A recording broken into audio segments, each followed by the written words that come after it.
both? Yes, we can. And we can Thank see you. you. It's perfect. Great. So good morning and good afternoon.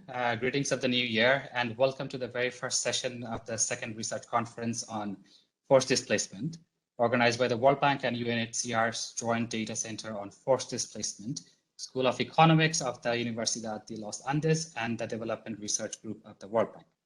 Very quickly, my name is Abul Azad. I'm a senior economist with the JDC and will be your facilitator for this session. In this session, we will have presentations on 4 research papers with a key focus on cash transfer programs for refugees in refugee host countries. Mirko Winter from the University of Oxford, Bart Osler from the World Bank, Anwar Altindak from the University of Bentley, and Murat Kirdar from Boğaziçi University will be presenting the papers. To all the presenters, please note that you will have 20 to 25 minutes each to present your paper, and there will be 5 to 10 minutes for question and answer after each presentation. I'll be your timekeeper. We'll give you reminders at 15 and 20 minutes. So without further delay, I would like to welcome everyone to the very first paper, Food Aid and Refugee Coping Strategies. Evidence from a regression discontinuing design. It is authored by Mirko Winter and Olivia Stark of the University of Oxford. The paper focuses on the effects of a reduction in food entitlements in a large refugee camp in Uganda on key health, nutritional, and employment outcomes. Mirko, on behalf of his team, will be presenting. Mirko, apologies if I have changed the meaning of your name by completely mispronouncing your name. Over to you, please. Thank you very much for the introduction, and let's get going right away. I hope you can see the presentation, and thank you so much for the introduction. We have added one additional co-author in the meantime, and Iman has done incredible work on this paper. It's a great honor for all of us to present the paper and to kickstart the event with our research. As we've heard in the introduction, refugee numbers have been increasing over the last couple of years, and there are now 26 million refugees globally who were forced to leave their home countries and settle in other countries to find refuge. As we've heard from Mary and Bjorn, many of these individuals are living in other countries for several years in protracted situations, which very often makes them reliant on the service and aid delivery from the international community, most notably the UNHCR and the World Food Programme. However, as refugee numbers increase, so does the demand for services, and the UNHCR and the World Food Programme are often faced with funding shortages because of the increased demand. This leads them to reduce their aid to certain individuals in order to be able to serve everyone who is in need. Very often, refugees who have lived in a country for several years are the ones to see their aid withdrawn first, because they have been living in the country for a couple of years and are therefore deemed to have become more self-reliant. In our paper, we're investigating in how far this is true, and how far individuals indeed have become more self-reliant over time, and when faced with a very large shock in terms of their food rations, whether they are able to cope with such shock and in which ways they do so. So far, there exists very little empirical evidence on these questions because there's a lack of exogenous variation. We cannot just run an experiment and see whether aid reductions have changed the employment, health, or other outcomes for refugees because of obvious moral reasons. In our case, we explored a very unique regression discontinuity in Uganda, which allows us to say something about these questions. In 2015, the WFP Uganda was forced to reduce their aid entitlements to around 50% of their aid beneficiaries, and they did so by setting a particular cutoff. They set a cutoff to 2013, and all refugees who arrived before this date saw their ration entitlements reduced by 50%. All refugees who arrived after this date remained eligible for the full ration. We will exploit this regression discontinuity to see what the impact was in terms of employment, health, and other outcomes. But before that, a little bit of information on the setting. We, as has been said, are looking at Nakivale refugee settlement, which is one of Uganda's largest refugee settlements, and it houses around 105,000 refugees. It's located in a remote yet fertile area in southern Uganda, which allows for agriculture. Differently to perhaps other countries in Africa, Uganda has a very progressive refugee framework. It doesn't follow an encampment model, where rights are very often limited and economic opportunities as well. but rather refugees arriving in Uganda are given the right to access employment. They can also establish businesses. They have freedom of movement and are integrated in the local service delivery. In addition, refugees who arrived in Nakivale are also given a rather generous aid package. On one hand, they're given a plot of land that they can produce on and also settle on. And in addition, they're also eligible to food aid delivery from the World Food Programme. I think a little different from other presenters in our today's session, the food aid delivered in Nakivale is only in kind and there's no additional cash assistance. However, the food aid is still very crucial for the refugees to survive. And in 2015, it has become quite under strain. What happened was that a large influx of around 138,000 South Sudanese refugees entered the country from the north. And suddenly, World Food Programme Uganda had to service a much larger number of refugees than expected, and therefore had certain funding shortages, which they had to resolve. They did so by setting the cutoff to 2013, such that refugees who arrived before 2013 have lived in the country at this point for at least 2 years or more, and have been deemed perhaps more self-reliant, and their food entitlements were reduced by 50%. Refugees who arrived after 2013 were classified as recent arrivals, and they remained eligible for the full ration entitlements. This is how it looked like in terms of entitlements. So the full ration is on the left-hand side, and it is supposed to deliver the average calories needed for an adult of around 2,400 kilocalories per day, most of them coming from cereals, pulses, corn, soy bland, and vegetable oil. Refugees who were on reduced rations, so those arriving before 2013, only received a half ration, which, as you can see, in fact, means significantly less calories, even more than half, which goes from 2,400 down to just around 1,100. In our data, the discontinuity looks like this. On the x-axis, we have reported arrival date, and on the y-axis, we have the ration that a refugee has received. We can see that both in terms of maize and in terms of beans consumed, or rather included in the ration, refugees on the left-hand side of the cutoff have received just around 50% of the ration size than refugees on the right-hand side of the cutoff. There is a very clear and large discontinuity visible around 2013, showing that those that arrived afterwards have had significantly higher rations than those arriving beforehand. If no other variable has changed significantly around the cutoff, what we can do is use a regression discontinuity design to estimate the treatment effect of ration reductions. This would be achieved by taking a small narrow window around the cutoff, around 2013, and comparing the refugees on the left-hand side to those who are just on the right-hand side of the cutoff.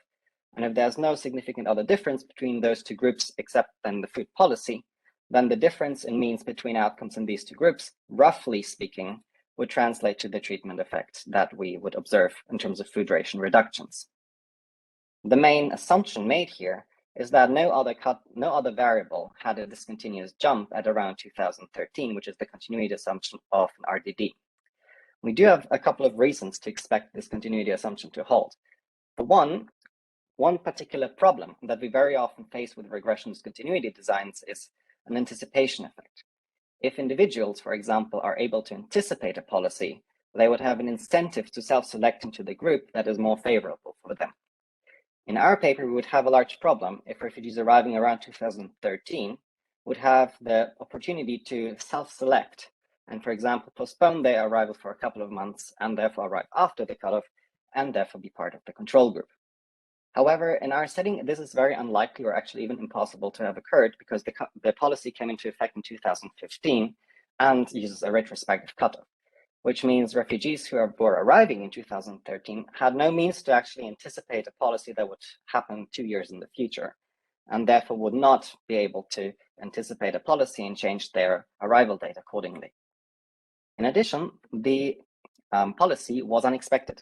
It was unexpected both for the refugees and the policymakers, in fact, in 2015, because it was a direct response to a crisis that emerged in the country through a sudden and unexpected arrival of 138,000 South Sudanese refugees.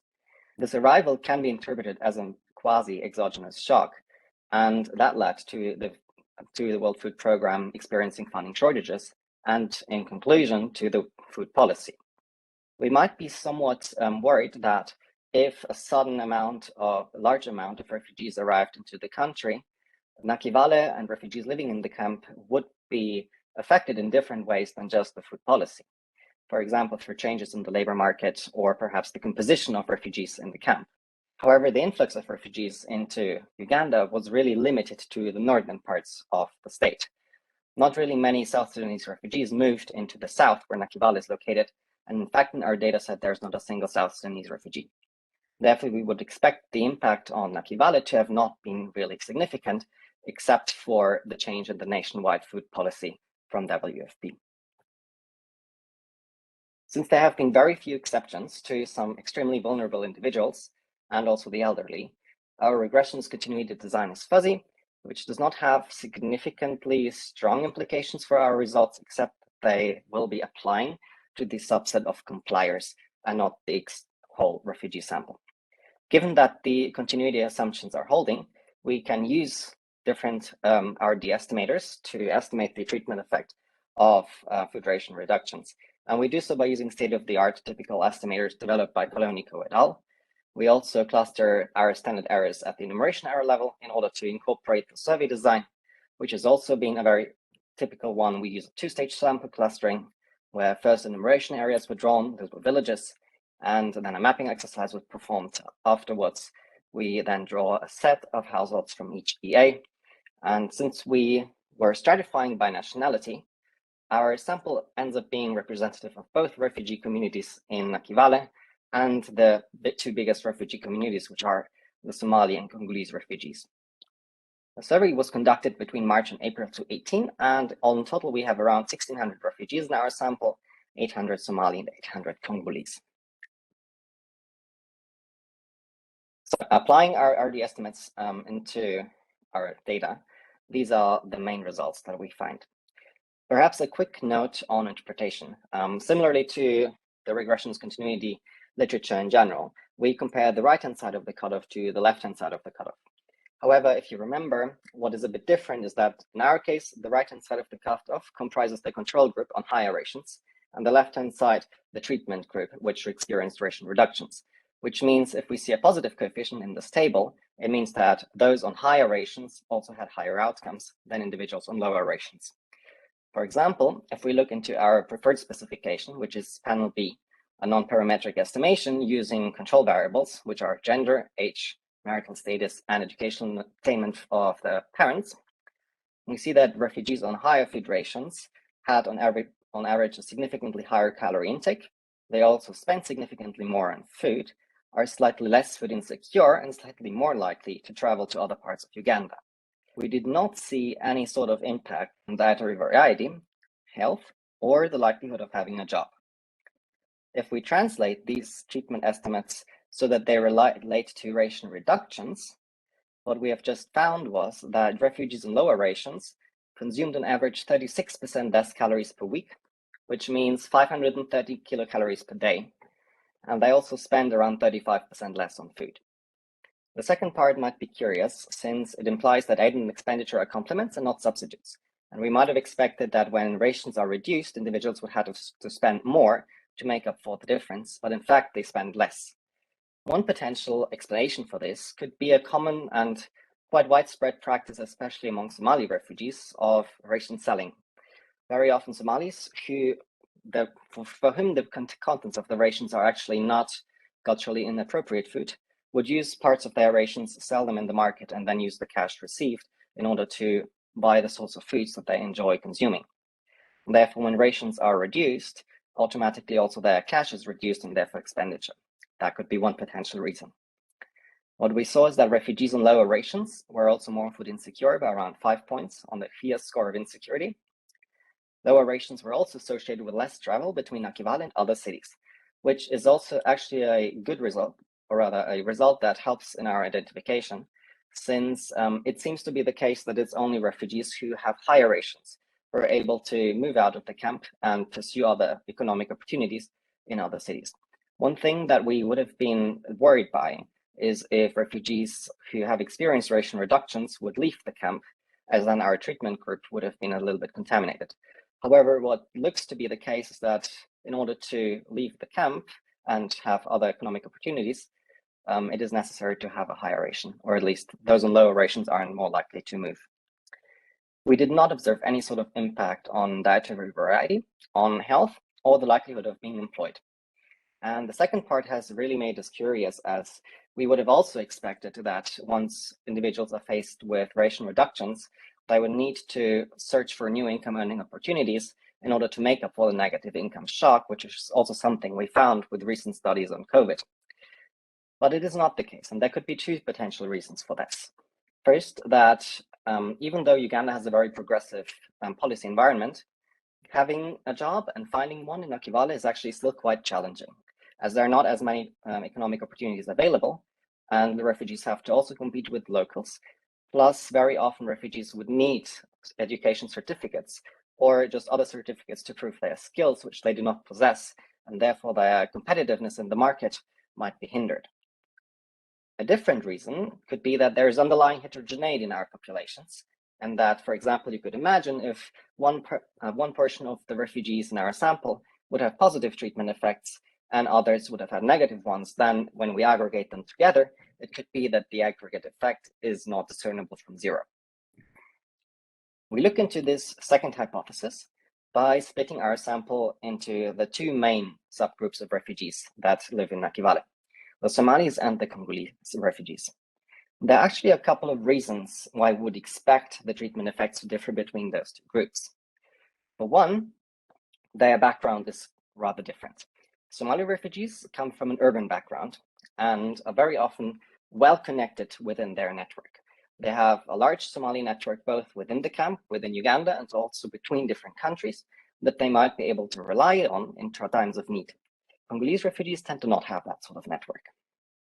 Second of all, because Somalis have an urban background, what we very often observed was that once they arrived in the camp, they were allotted a plot of agricultural land, but they would immediately sell this agricultural land because they would not be able to actually produce anything on it, and instead use the proceeds to move into the settlement and then pursue trade and service activities. Congolese refugees, by contrast, tend to have a much higher likelihood of keeping the agricultural land that they have been allotted and actually then also engaging in agriculture. Agricultural tends to be the most engaged in occupation from all occupations for the Congolese subsample. So because of that, we would have actually expected the impacts on calorie consumption for the Congolese sample to be a little bit lower, because since they are very often engaged in subsistence agriculture, it should have been the case that once rations are reduced, they might have been able to produce something themselves and therefore balance the shock. However, what we observe is actually quite different, as the impact effect on the Congolese is significantly higher than the impact effect on Somalis. So Congolese have been significantly negatively affected by ration reductions, whilst for Somalis, we cannot actually tell if they have been positively or negatively impacted at all. In addition, what we can see for Congolese refugees is that they are more incentivized to look for additional jobs, whilst for Somalis, it actually appears to be the case that they are slightly less likely to look for a job opportunity if they are experiencing ration reductions.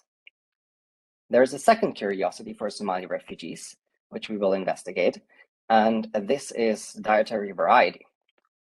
The way we would need to interpret the coefficient under dietary variety in panel A is that Somali refugees who have experienced ration reductions are in fact having slightly more varied diets than Somalis who have not experienced ration reductions. They also tend to exhibit around 2.7 less health problems than Somalis on higher rations. To summarize these points, at 17 minutes, please. Thank you. To summarize these points, we have seen that the effect of weekly calories is significantly higher for Congolese refugees than for Somalis. Dietary variety is higher than the number of health problems lower for Somalis on reduced rations. Somalis on reduced rations also less likely to work. Employment therefore does not seem to be a coping strategy for Somalis, but it does very much seem like a coping strategy for Congolese refugees once they experience reduced rations. We will now very quickly look into both of the individual groups, once for Somalis and Congolese, to see what might have been going on. For Somalis, the big question was why Somalis on lower rations are able to work less and why they have more varied diets. We looked into this and by looking on one hand on remittances and on the other hand on food consumption. On the food consumption end, we see that what is most likely going on is that Somalis are substituting foods which they prefer in their diet with foods that are included in the ration.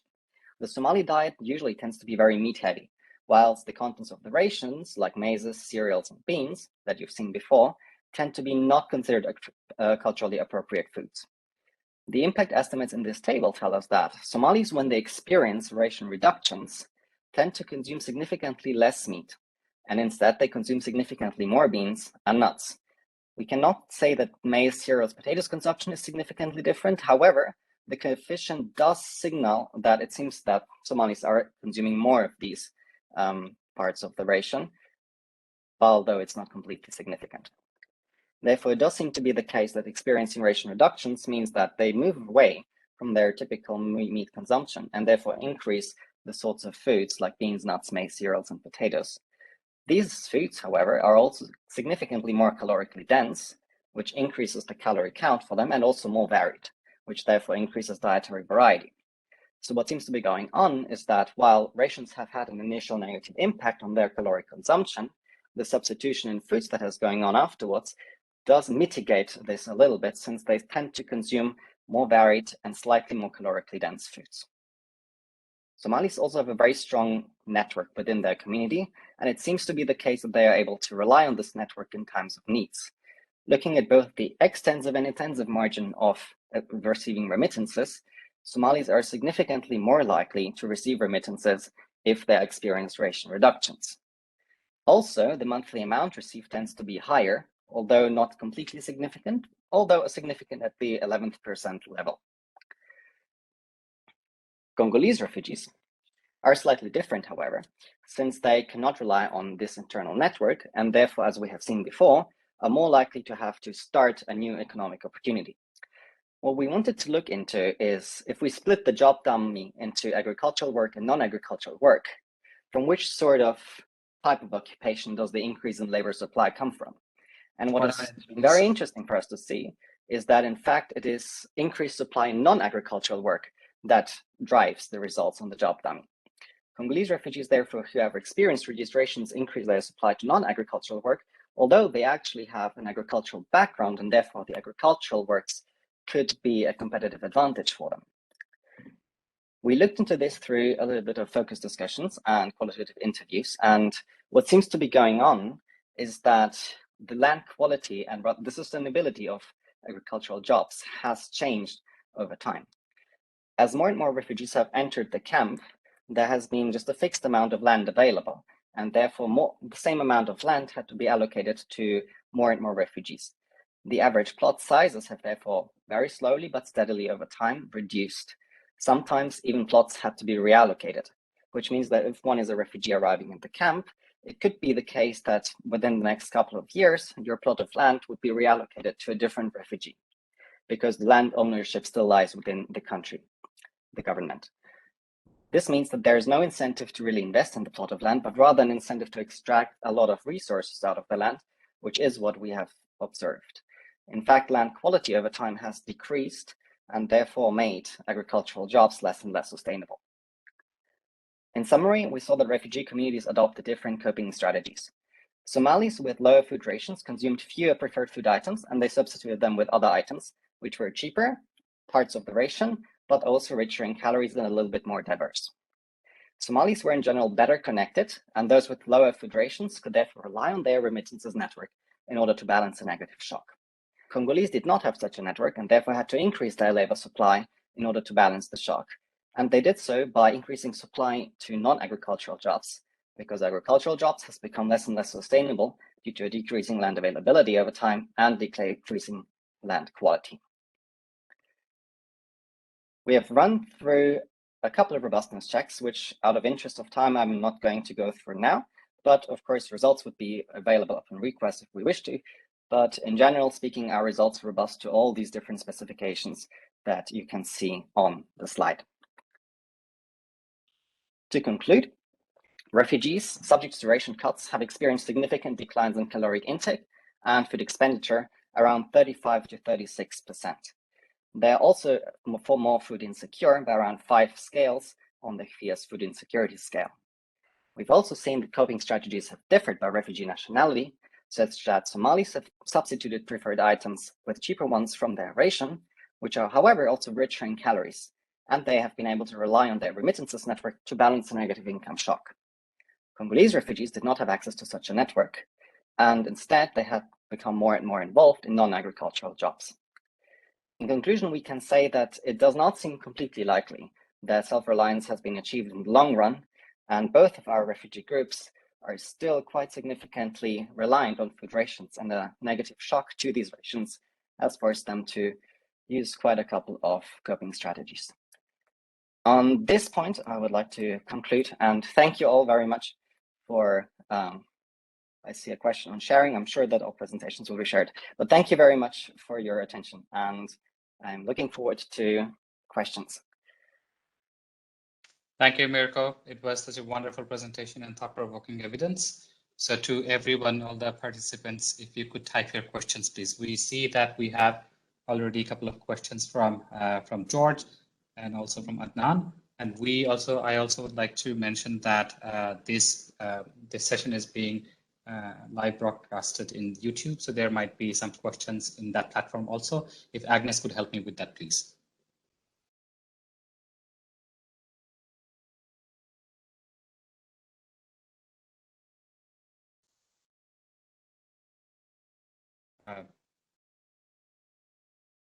So Mirko, maybe you can take like 3 questions because we don't have much time left. So maybe take 3 questions from the chat. Yes, absolutely. Those, so the first one, could you tell us about some potential weather shocks that may have affected the results, which would be food supply? And second, it would be nice to look at ethnicity composition. I'm thinking about some cooperation channel between members of the same ethnicity. Thanks again. Very, very interesting points indeed. As for weather shocks, we've so far not looked into matching weather data to this particular time, but this would be a very interesting thing to look into. In terms of identification, what would have needed to happen is that there would have had to be a shock just around the 2013 cutoff that would have had to be immediate and very short-lived, because we are looking into a more narrow window around the 2013 cutoff.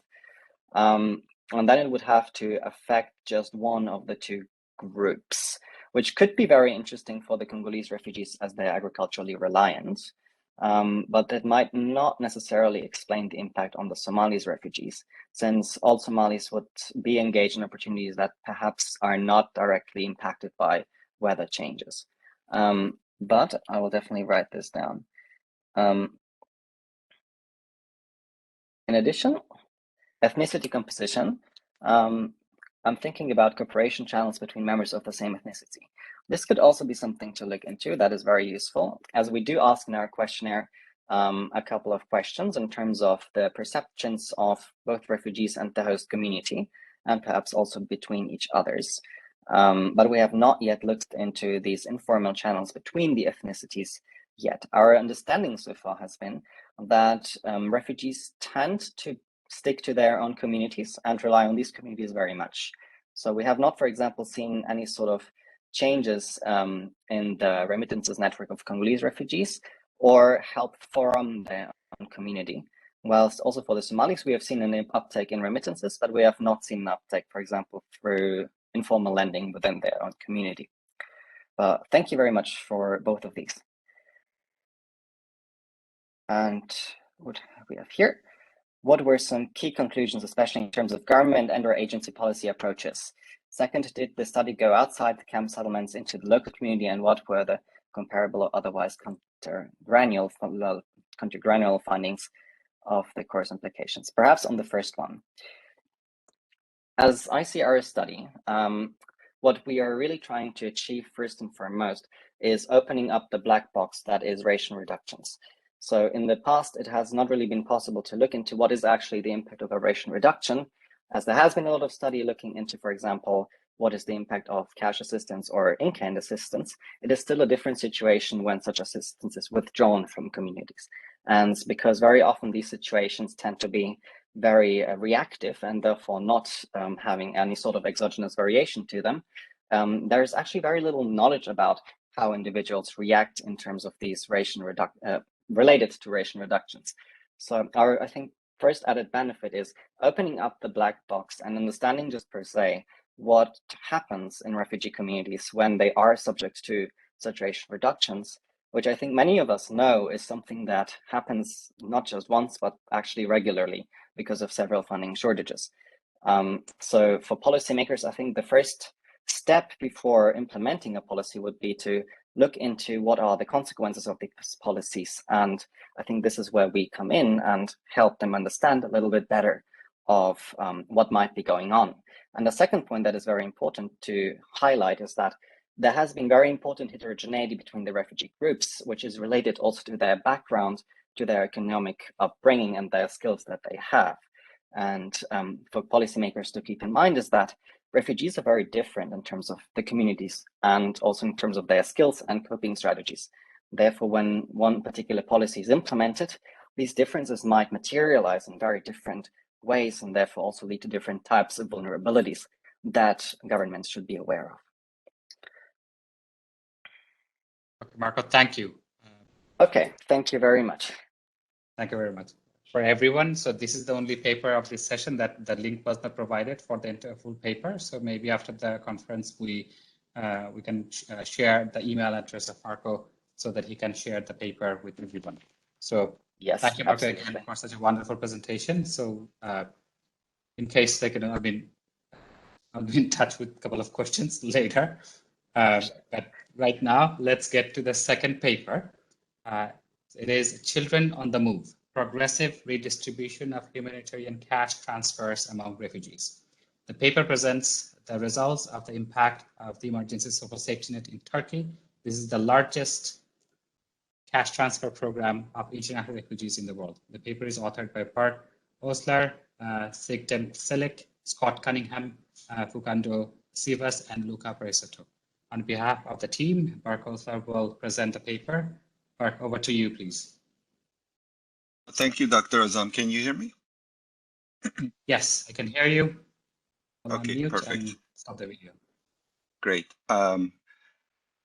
Yes, this paper is with Chidem and Facundo, who were at the country office of the World Bank at the time. I'm in the research department of the World Bank. So is Luca Perisotto working with me, and Scott Cunningham is at Baylor University. I want to say a few things about these types of studies before we get going. One of the things is this conference was supposed to be a year ago, and back then this was very much work in progress and a working paper. Now it's actually published in the Journal of Development Economics, and economists around here will know that it's very difficult to publish papers with kind of propensity score matching types of identification strategies these days. And I wanted to say that it is actually possible to do good, careful work that's both academically interesting and very useful for the program implementers and policymakers. If you kind of plan ahead and go carefully through your statistical and rhetorical arguments for kind of identification strategies and be very transparent about what all the limitations of your study is and kind of like what you're able to identify and what are the kind of question marks. The second thing is more substantively on the kind of like what's happening in Turkey with this cash transfer program for largely Syrian refugees, although the program is for all refugees, but 90% of refugees in Turkey are from Syria. Over the 18-month period between 2018 and 2020, we see very large positive trends for the control group throughout the period, and with some small impacts on some of the outcomes that I'll show later. This actually is good news for the refugee population as a whole and not just the beneficiaries of the program. And then finally, the main result from here that you might have anticipated seeing the title and the abstract is that, the refugees actually reacted to their eligibility status, seem to have, by, rearranging their households in a very interesting way. And so, one thing I think to understand from cash transfer or transfer programs in general is that these programs will always be good. So that's not in question. But the question is, how can we design them better? How can, what are the important design parameters to think about? And kind of like, what are the alternative uses of that money, and what are the complementary interventions that we can do along with cash transfer programs? And I think this paper kind of gives some hints towards that, and we try to take it there as much as possible, is that while refugees support each other through networks, this is not always, optimal. Maybe this is the second best or third best solution. And the first bait might have been that this program could have been designed slightly differently to have different effects. And then I'll show you what I mean by that in a few minutes. Now, a little background on the program in Turkey. Turkey is currently home to nearly 4 million refugees, about 3.6 of them Syrian. These are all, by the way, numbers from, let's say, relevant to 2020, not the last 2 years. The vast majority of refugees work in informal low-wage jobs, and they have access to public services, but coverage gap remain. The ESSN was co-implemented by the Turkish government, the World Food Programme, and the Turkish Red Crescent after a large infusion of cash from the EU to support refugees. And it currently supports close to 2 million people as of March 2020 in Turkey, which is about 50% of the refugee population. So the eligibility was kind of very deterministic. There's a dependency ratio, and families with children are the main really criteria that bite. There are not a lot of single female households or elderly headed households or single parent households, and there's some disability. And Turkey has quite a sophisticated social protection infrastructure, in which there is these, Kızılay is the Turkish name for Turkish Red Crescent. There's these Kızılay cards through which both Turks and refugees access their assistance. The transfers actually at the time the program was designed were quite generous, and 120 Turkish lira per person, which amounted to about $60 in 2011 PPPs. And then there are kind of quarterly top-ups based on household size. Now, the ESSN program, it stands for Social Safety Net, is integrated into Turkey's social protection infrastructure, which is really seen as kind of international best practice. Essentially, once you're in the system, the databases about 20 different public institutions can instantly come together for your family and verify your eligibility, and all sorts of things happen. You get your disability reports, your latest disability reports uploaded, your address, your records with the Ministry of Labor, let's say, and things like that. So it's a system that's not only sophisticated, but it's kind of quite hard to game. And the officials were actually quite strict about kind of who is eligible and who is not.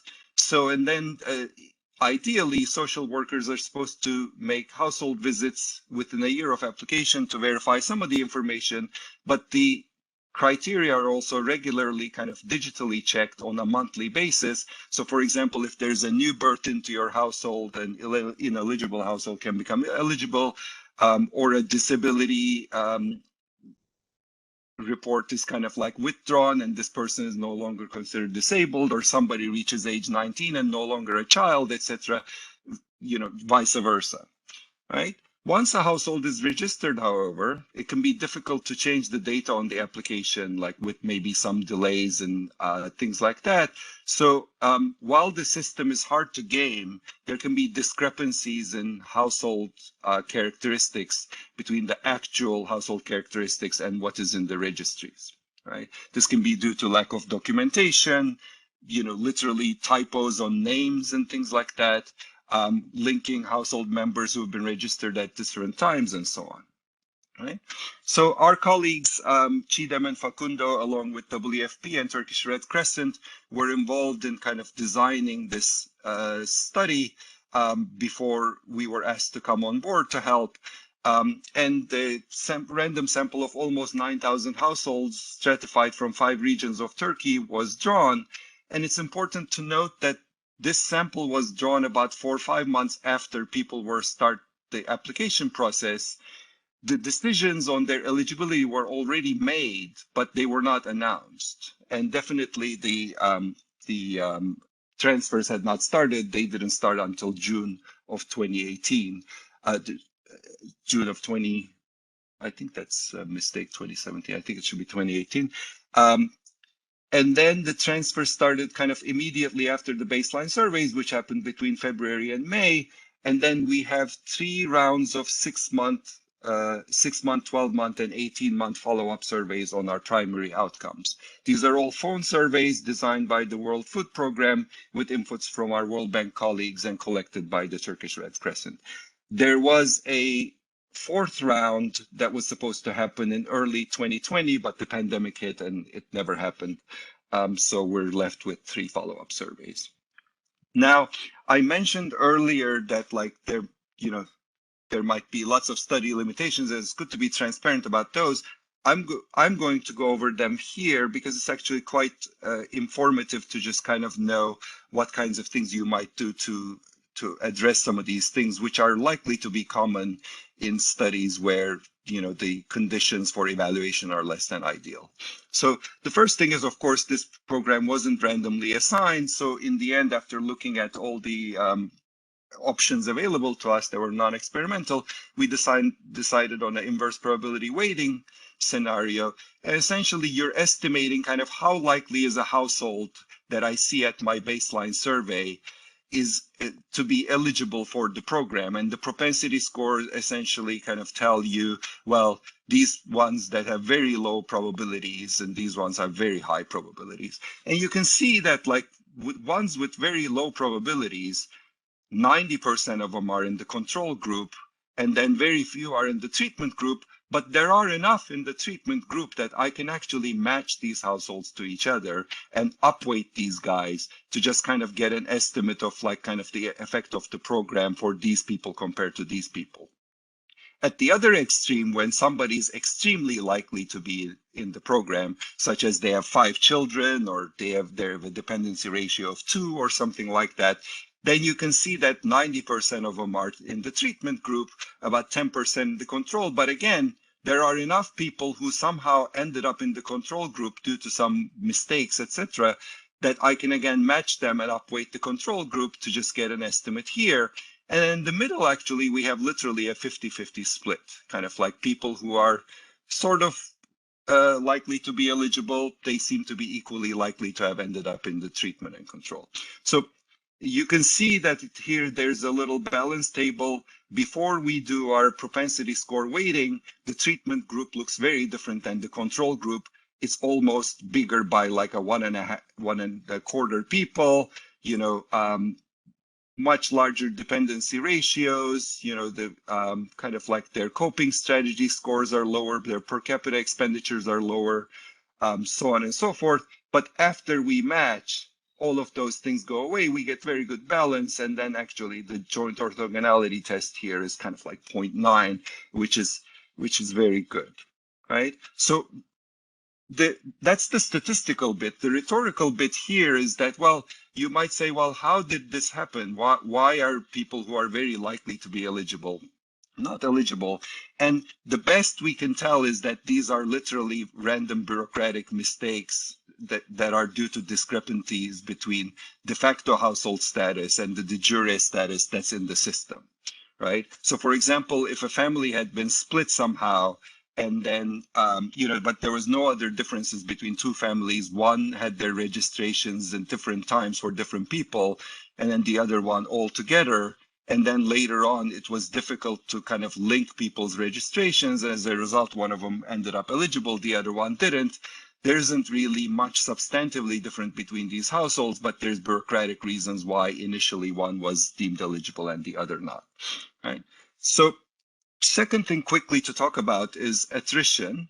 And our study really suffers from high and differential attrition, meaning we're losing about like third to, by the end, almost like a half of the sample we're fortunate that it's a very large sample. So even losing people, we still have decent amount of power, but there's also imbalance. We're losing more of the control group, and we're particularly losing more of the more vulnerable control group. So there's no way to get around this, that as the data we have, we essentially had planned to fix this in the fourth round, the 24-month follow-up, but which never happened. But this is actually not hard to fix. I will say that the Turkish Red Crescent was essentially quite conservative in their practices of data collection. They only called people a few times and then gave up. And we've essentially showed, and I've actually written a blog post about this on development impact that you can read, that if you actually put in strict protocols on how many times you're going to call people at what times of the day and in the evening and on weekends and things like that, you can easily get your follow-up rates much, much higher. We did a pilot before the pandemic, and we got easily to kind of 92% success rate instead of these ones that we're now stuck with in the first three follow-up rounds. So because there's no getting around this, we essentially bound all of our impact estimates. And what that means is that, if we lost the control group, we say, well, look, what if all of the control group that were lost were going to have the best outcomes possible in all of our outcome indicators, and what if the treatment group that were lost were going to have the worst outcomes possible? What would the impact have been? And then we can do vice versa, and then get a lower bound and an upper bound on the estimates, and we show all of those in all tables in the paper rather than sticking these into an appendix. The third thing to mention is that, as I said, because the eligibility status is being checked digitally monthly, over time, the control group becomes eligible, and you can see that kind of like by the end, 42% of the initial control group is actually getting transfers. And then, some of the eligible groups is also losing eligibility. So then the effective difference in eligibility, instead of being 100%, it's actually 72% at 6 months, and then all the way down to 37% at 18 months. Right?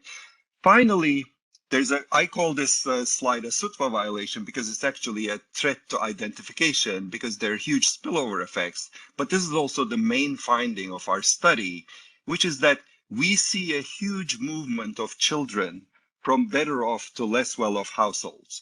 And to read these things, essentially, I want to, let's say, show you here, look at the 6-month household size.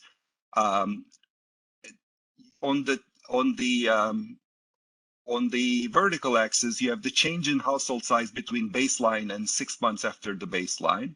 And then on the horizontal axis, you have the propensity score. And then this group is the treatment group, and this group is the control group.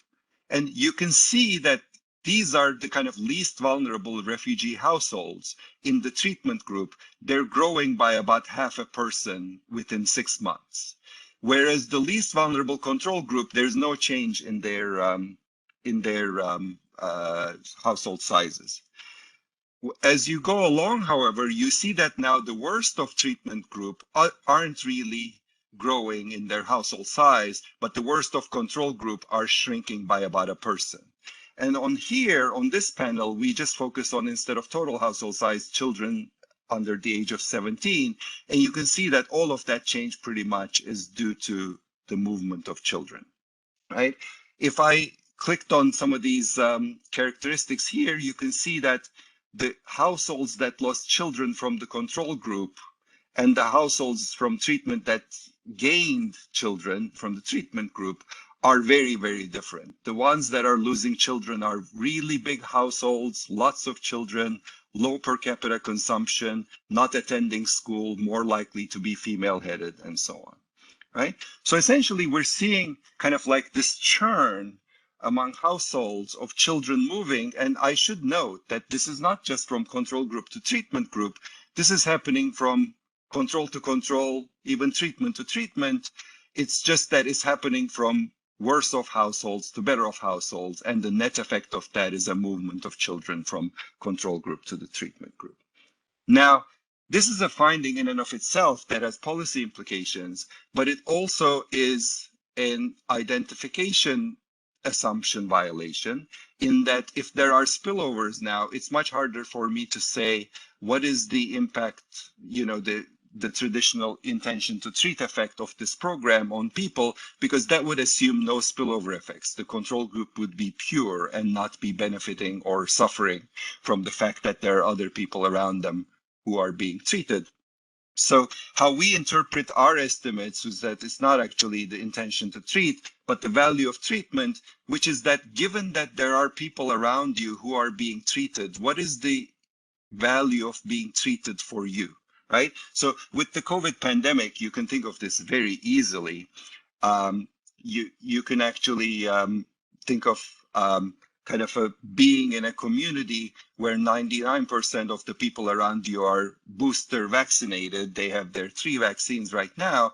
So if you're actually afraid of side effects like myocarditis or blood clots, or if you have extreme aversion to jabs and you're afraid of needles and things like that, the value of treatment for you could well be 0 or negative because you're completely protected. So the benefits of getting the jab is close to 0. And then there's actually a cost. Whereas if you're living in a community that's 50% vaccinated, then value of treatment for you, value of getting the jab could be huge, right? So you have to think of our estimates here in that way, is that there is the effects of the treatment on the beneficiaries that is pure, plus there is the spillover effects, and it's going to be the combination of those things that we see. So when we see 0 effects on a lot of outcomes or even negative ones, it doesn't necessarily mean that the program had no effect. It just means might mean that the program actually helped both the beneficiaries and the non-beneficiaries. So with that, let's quickly run through our primary outcomes, and then we'll be finished in a few minutes. And I hope that I'm on time, Dr. Azad. You're at 19 minutes. I didn't want to stop you. Okay, perfect. I'll stop in like 3 minutes or so. So on the left-hand side panel here, you see total consumption, and the treatment group is always red and the control group is blue. You can see that total consumption is going up, even though it kind of starts kind of like converging by 18 months. But if you look at per capita consumption on the right-hand side, you notice that the colors flip, meaning that the treatment effect actually on per capita consumption is negative and significant. And this is tautologically a function of the fact that the treatment group is much larger now than the control group in household size. So when we divide a larger number by a bigger household size, this is the outcome that we get. So if you only cared about this outcome, and you said, well, like maybe I should have just not been a beneficiary and send my kid to like my cousins, and I would have been better off per capita consumption, there might be a point there. But let's see a few other outcomes here. So this is the total stock of debt. And you can see that these refugee households are quite indebted. Like at the baseline, they're about 1,200 Turkish liras, which is a large sum. And you can see that for the treatment group, that is gone down by like 30 to 40%. And it actually stays open throughout the entire period, that gap, rather than kind of converging. This is the WFP's food consumption score. The treatment group is doing better. So unlike the previous paper we saw, they're actually eating kind of more diverse foods. And we got into the weeds in this.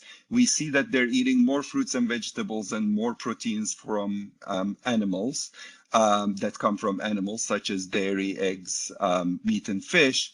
And this is interesting because their per capita consumptions are lower. So either they're making a quality quantity trade-off, or there's some reporting problem here where they haven't internalized the more expensive costs of the things that they're buying, or maybe there's some adult equivalence issues where because children are joining the household, there's more opportunities kind of like compared to per capita.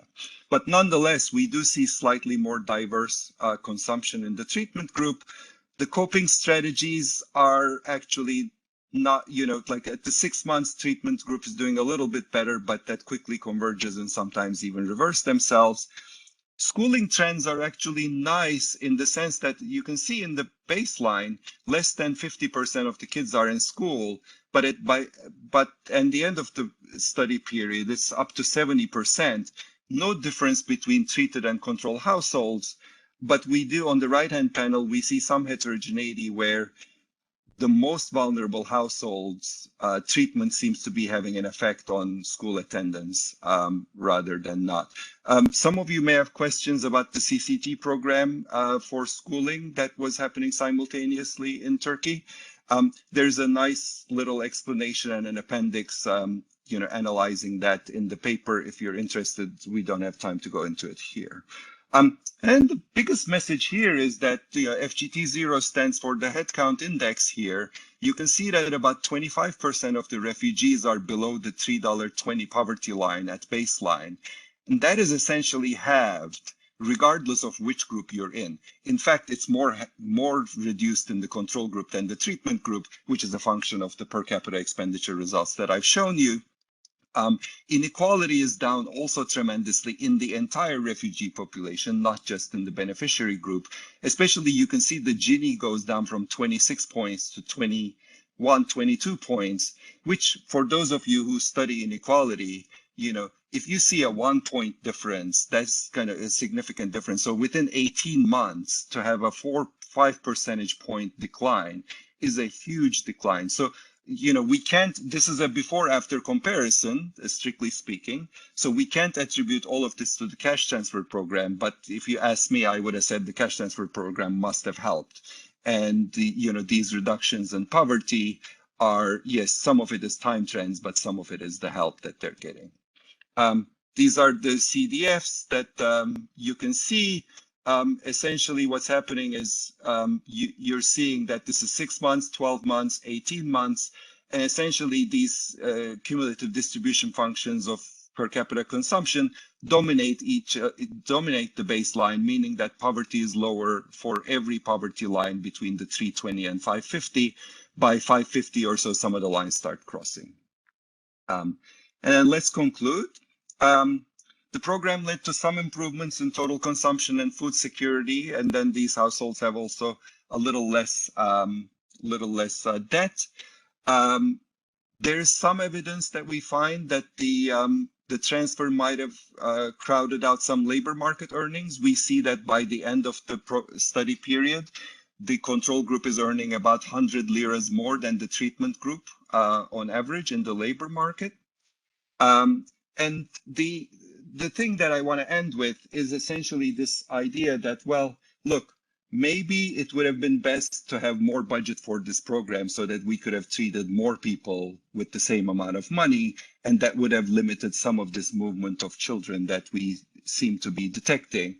But even in a budget neutral program, we could have actually avoided some of this by giving smaller transfers to a larger number of households.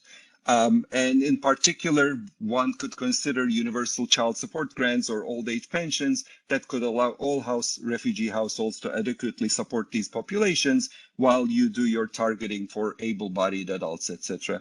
I know that like Owner's paper and others have kind of like pointed at different targeting mechanisms for refugees. These weren't available at the time for the Turkish, the ESSN, but may be useful in the future. And let me stop there and thank you so much.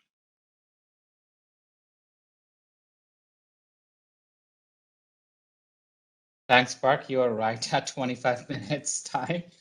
Thank you so much for your presentation. It's actually great to learn about the impact of this world's largest cash transfer program for international refugees. I'm sure these results will inform future policies and programs for refugees in refugee host countries. Thank you. On this note, let me direct to the audience in case you have any questions. If you could please type them over here. And please, Agnes, if there are questions in our YouTube platform. Over.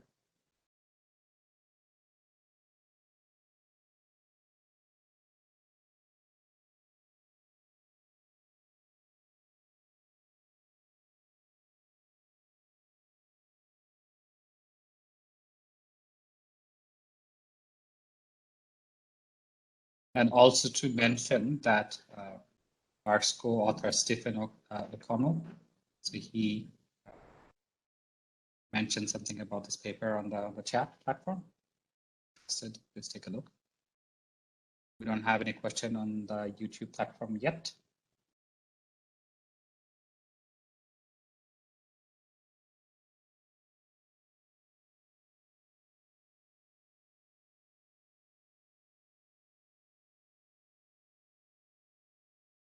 Yeah, I mean, I'm looking at some of the questions in the chat. I mean, I talked about the trade-off at the end of the talk. We didn't have enough time, but we write about it like in a decent amount of detail in the paper. I do really think that, you know, I mean, I've been working on cash transfers for about 15 years.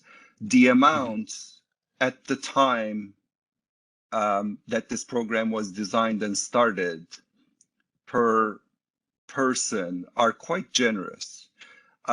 So, you know, these would have amounted to kind of like close to 50% of household consumption at baseline or something like that. Whereas it's not uncommon to see anywhere from like 5 to 20%, like even in the most generous programs, 22% would be the highest that I would know of. So it might have been better to think about, well, you know, if we're anticipating these kinds of responses by households who are living close to each other and who have networks, you know, let's just try to cover many more people and then have kind of like a smaller per capita transfer amount. I think that could have been, of course, we don't have the experiment to see how that would have gone, but that would have been my informed speculation. And then Stephen has some questions, but I think they're just kind of too detailed for time here. I just will respond to those by email. Stephen, if you write me an email, I can respond to those if they're not answered in the paper themselves. And then finally, I think that we did get a lot of questions asked on the CCT program for schooling. We actually have this speculation where the CCT transfers still go to the parents in the registry, right? So if a child is registered with their household and they're not eligible for ESSN, but when the child goes to another household and goes to school, the money would still go to the parents in the original household. So we actually think that like these household reorganizations might have been beneficial in two ways to the sending family. One is that they have one less mouth to feed and the child is better off there, but also that if in their own household, the child wouldn't have been able to go to school and would have had to work or something like that, and it does in the other household, you get an extra 50, 100 Turkish lira for that child's school attendance. So it's not actually a kind of like a contrast or a reason why we don't find effects. In fact, we think that it's a kind of like a complementary story. And let me stop there so that others can have enough time for their own presentations after me.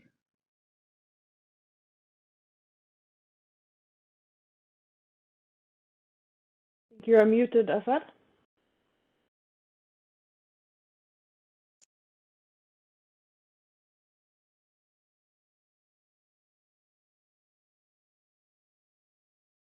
Can you hear me? Okay.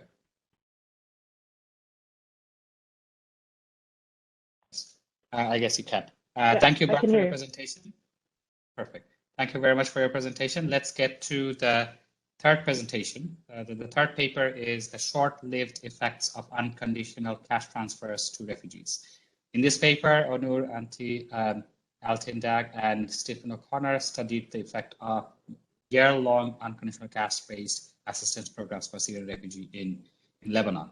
So on behalf of the team, Onur will present the results. Over to you, Onur. Thank you so much. Can you hear me? Yes. Thank you so much for having us. It's a great pleasure to be here for the second time.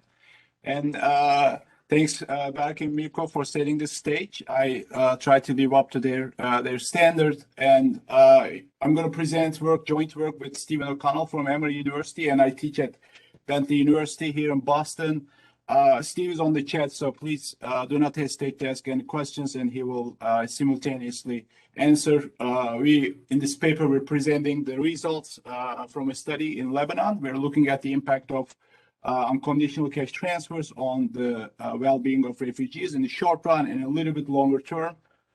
We would like to thank the UNHCR staff in Lebanon, our colleagues, for their help and patience with us. We do not represent their views here, but we're grateful for their support.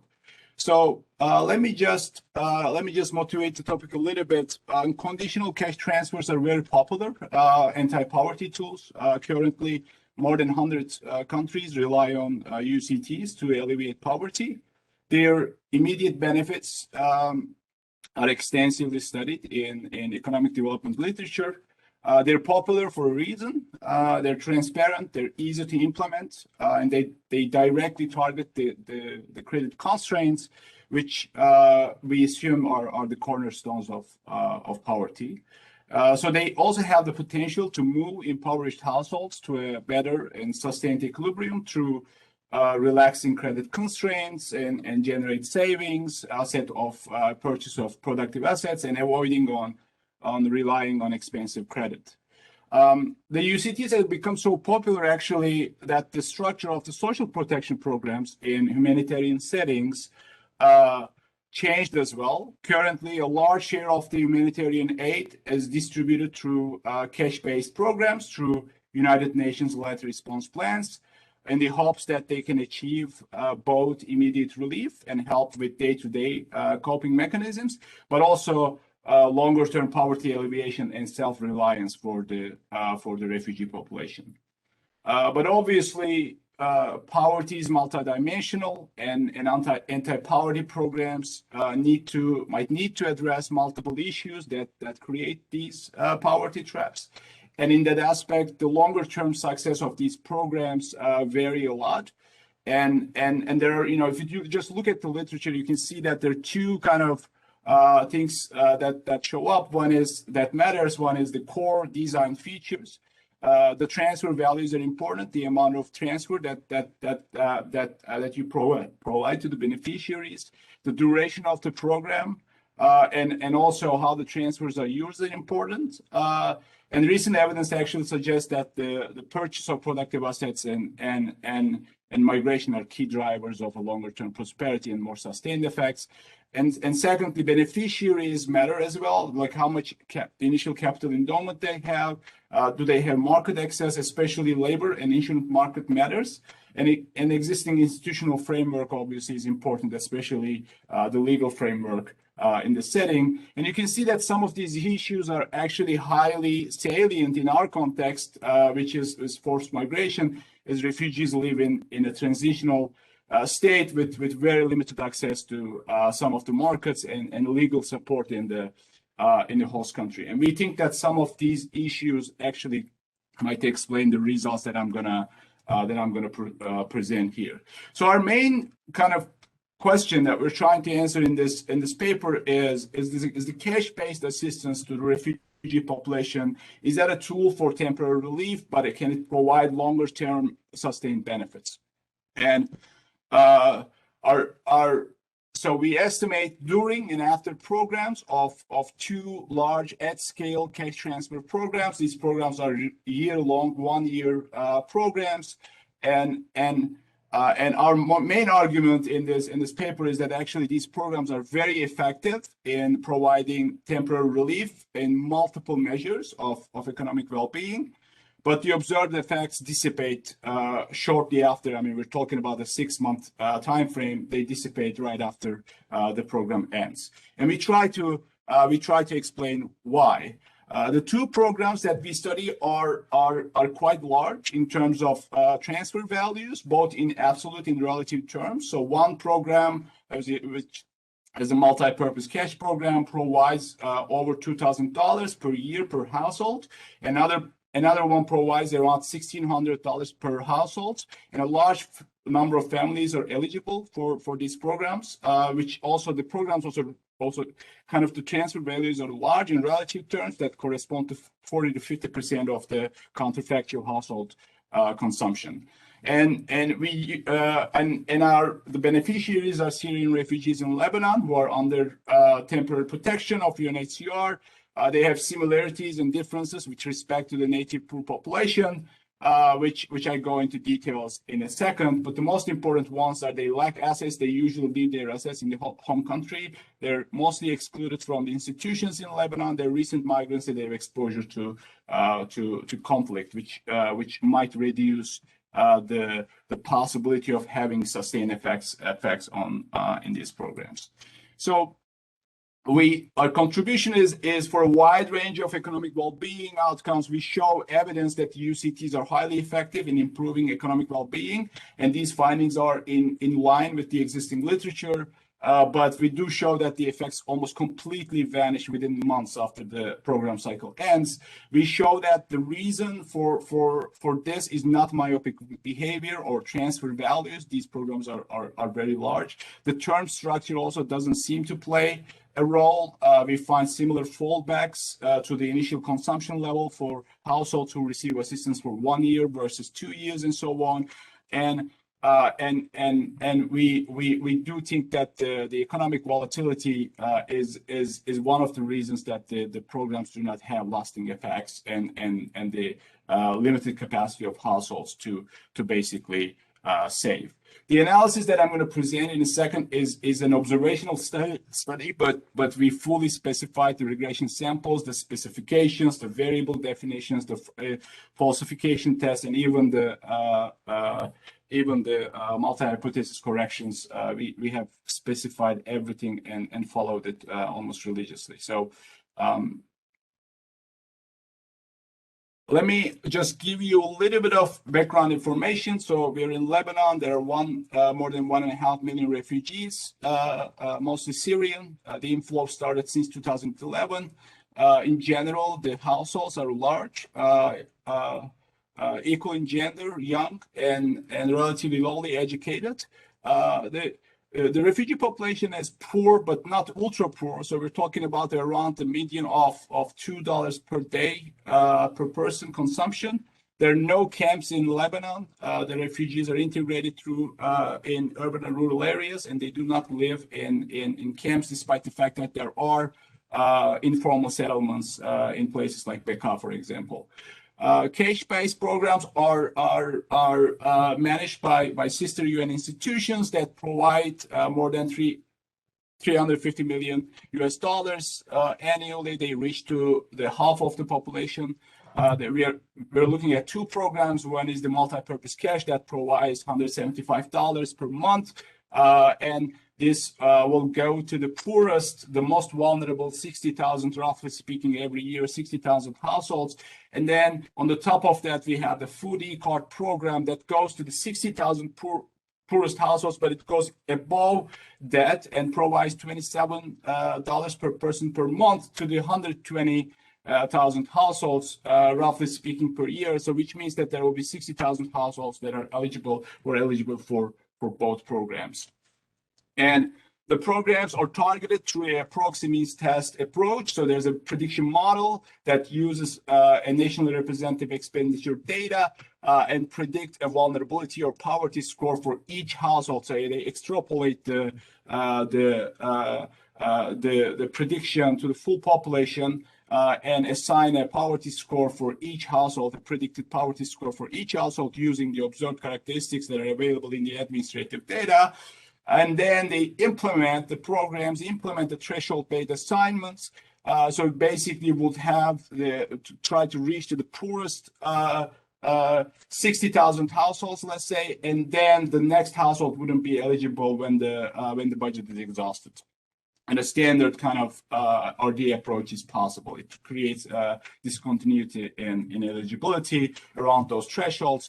The scores, as opposed to what Berg presented, is we do not find any evidence that the refugees manipulate the poverty scores, and because the scores are actually only available to a handful of staff at UNHCR central office, even the field office workers wouldn't have access to them, and the refugees do not know their scores, and they're kind of a combined and a prediction based score. So it's also hard to guess which part of the household characteristics influences the vulnerability score. Here is a hypothetical example that we show. You can see that the bottom 60,000 households here, let's say like a family of 5 would receive over $300, will be eligible for both programs. And then right around to 60,000, the next household will be only eligible for the food program. And when you reach up to the poorest, like 20,000 households, the eligibility will be kept there because of budget issues every year, roughly speaking. So that will be, in other words, we have 2 discontinuities that we're going to rely on here to estimate the impact, just comparing the households who are around these 2 thresholds and who are very, very similar in terms of characteristics and initial poverty status.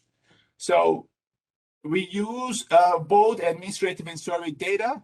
Our main outcomes rely on WASIR, which is a national representative expenditure survey that also assesses the vulnerability of the refugee population, is representative of the refugee population. There are around 4,500 households per year. We have 4 years of data from 2016 to 2019.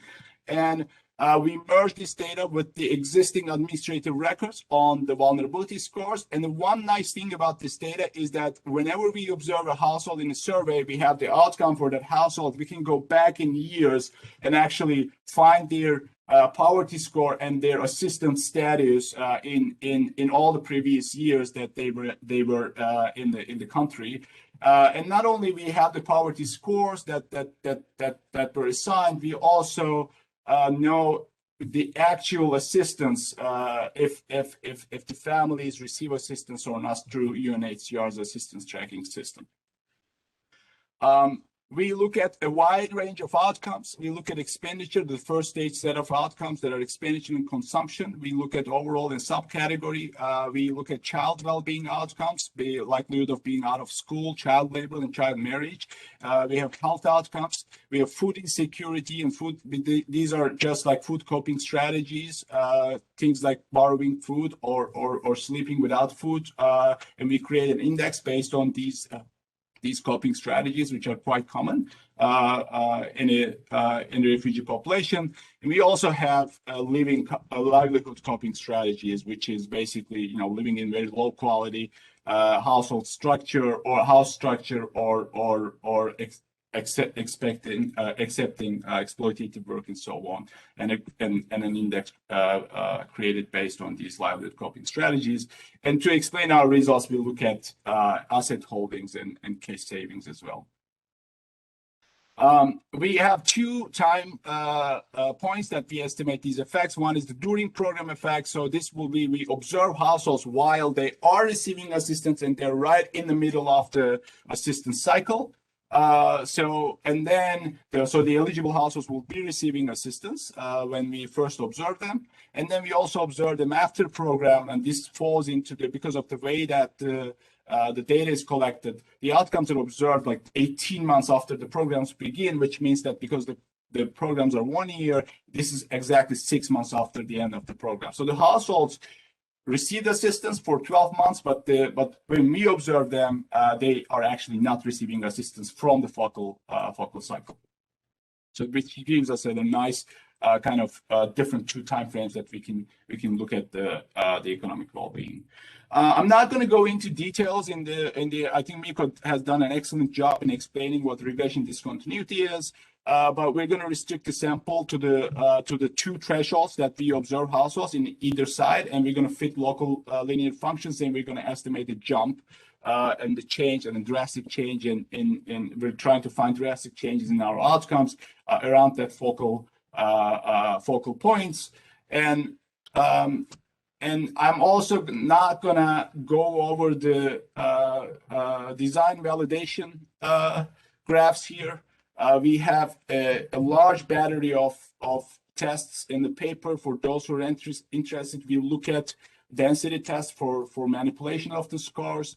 We look at falsification tests, not only on covariates, but also previous year's outcomes to make sure that households are comparable around these 2 thresholds.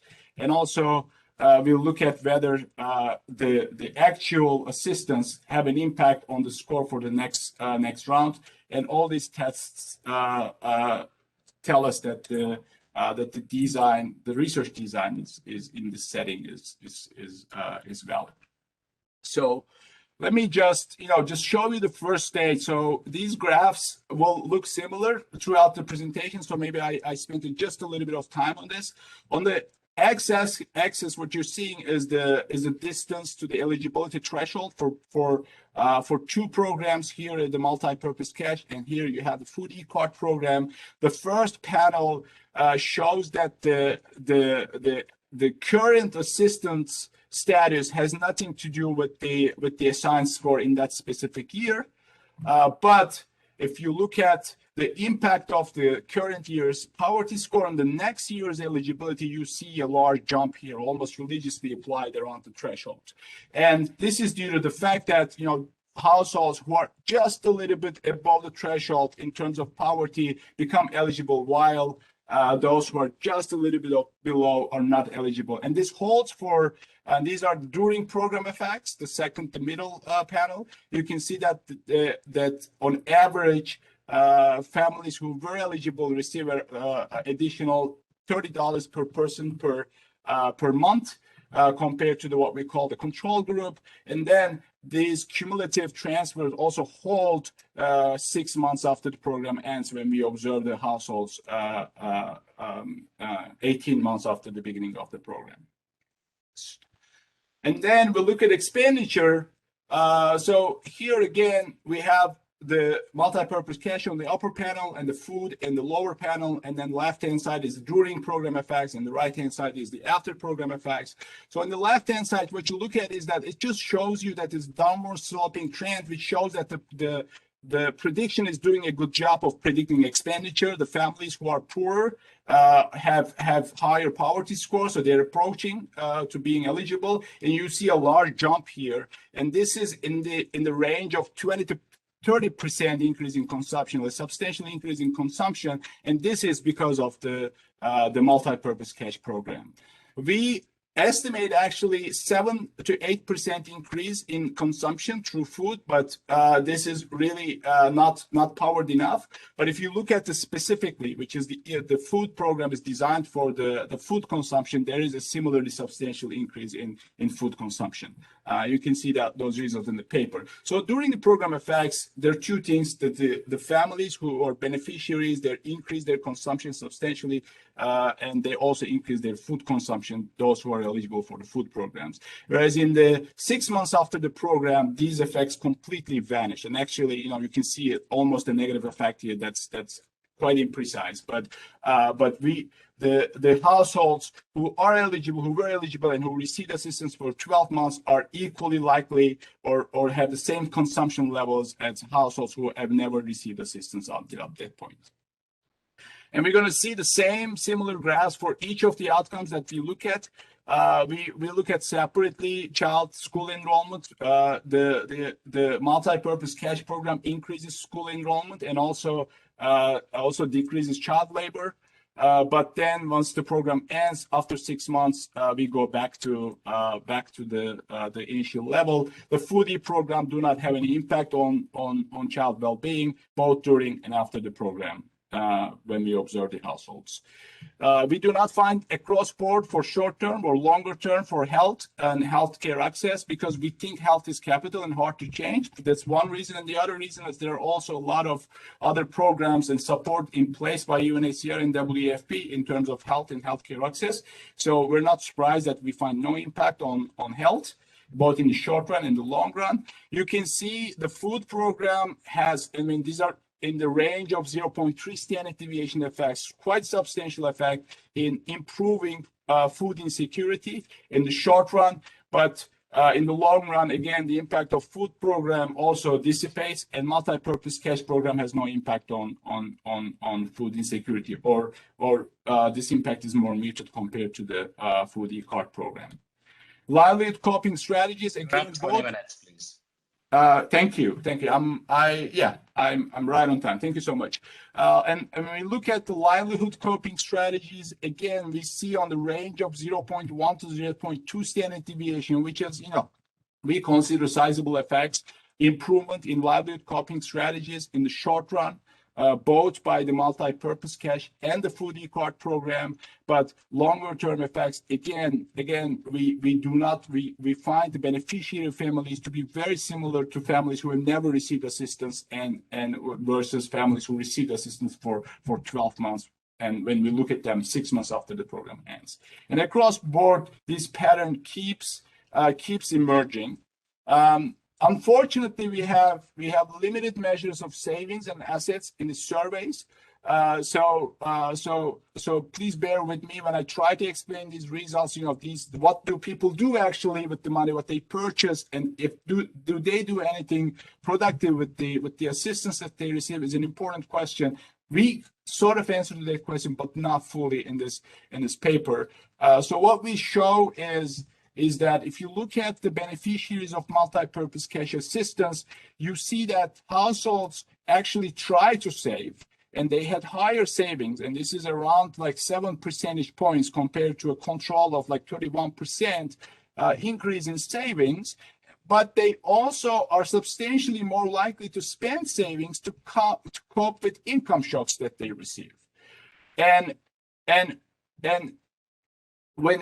the foodie program doesn't have this feature, but the multi-purpose cash program actually helps people to save, but they're also kind of like more likely to spend these savings soon after the program ends. And then when you observe them 6 months later, you can see that beneficiaries and non-beneficiaries are equally likely to have savings or have any money to spend to cope, to satisfy their basic needs. And again, the food program has null effects in the longer run as well. We also look at sort of like the more non-traditional forms of saving in terms of durable goods. There's so many of them, so we don't really kind of rely on like exact statistical power here, but you can kind of like eyeball the patterns that you can see that the red lines are kind of on the right and the green lines are kind of on the left, and this pattern also holds for the food program, which means that the families also save in terms of like buying washing machine, mattresses, durable goods, and oven and motorcycle and things like that while they are receiving assistance, but they're also substantially more likely to sell them actually after the program ends to satisfy their basic needs. Again, they liquidate. It looks like they save, but the savings are liquidated soon after the end of the program. Here we look at the term structure.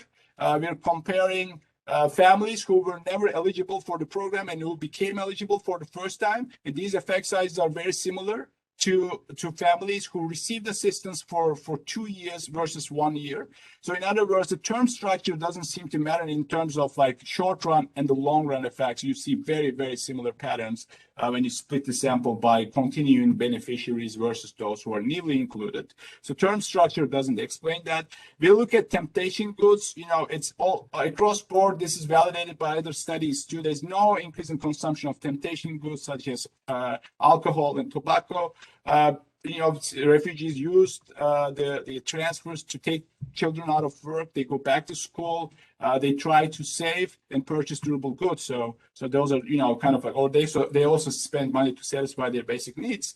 The transfer amounts are quite large, as I showed. So it's not a candidate to also explain the null effects in the longer run. So what we think happening is that because the refugees are receiving much more frequent shocks, income shocks and labor market shocks and mobility shocks, for example, compared to the native poor population, the duration of the impact of these programs are quite limited actually because of these reasons, despite the fact that we don't have the kind of like the hardcore evidence on that data limitation. We do think that this is likely to explain our results. So let me just very quickly summarize. So we look at the two large at scale implemented programs implemented by sister UN institutions, and we show that the assistance programs they provide, they're very good at providing temporary relief, but there's reversion to counterfactual well-being within months, and we try to explain that. And this kind of a little bit goes opposed to what the existing literature shows when these programs are implemented in the native poor population. And I stop here and thank you so much for listening to me. And I take any questions that are lingering on the chat or anyone who wants to ask questions. Thank you. Yeah, thanks, Onur, for such a wonderful presentation. So we are following the chat to see whether there are any questions. I don't see anything here. So to everyone, in case of any questions, please post them here. And Agnes, if you could check the YouTube platform in case there are any questions in the platform, please. Thank you.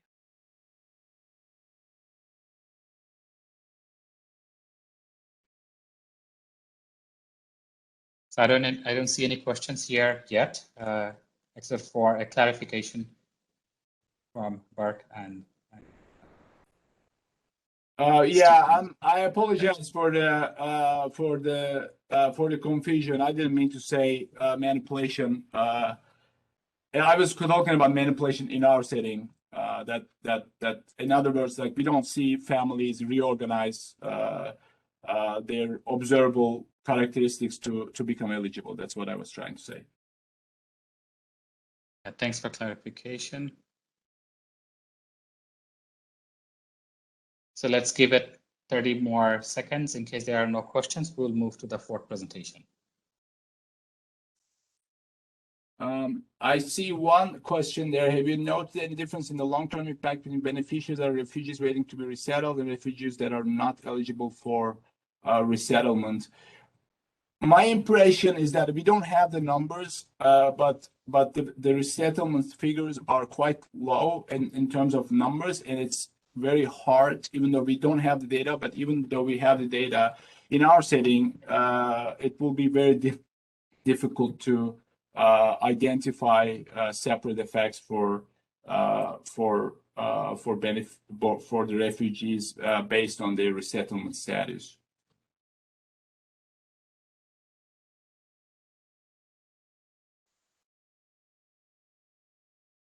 Okay, so I don't see any other question. Do you, Onur, do you see any other questions?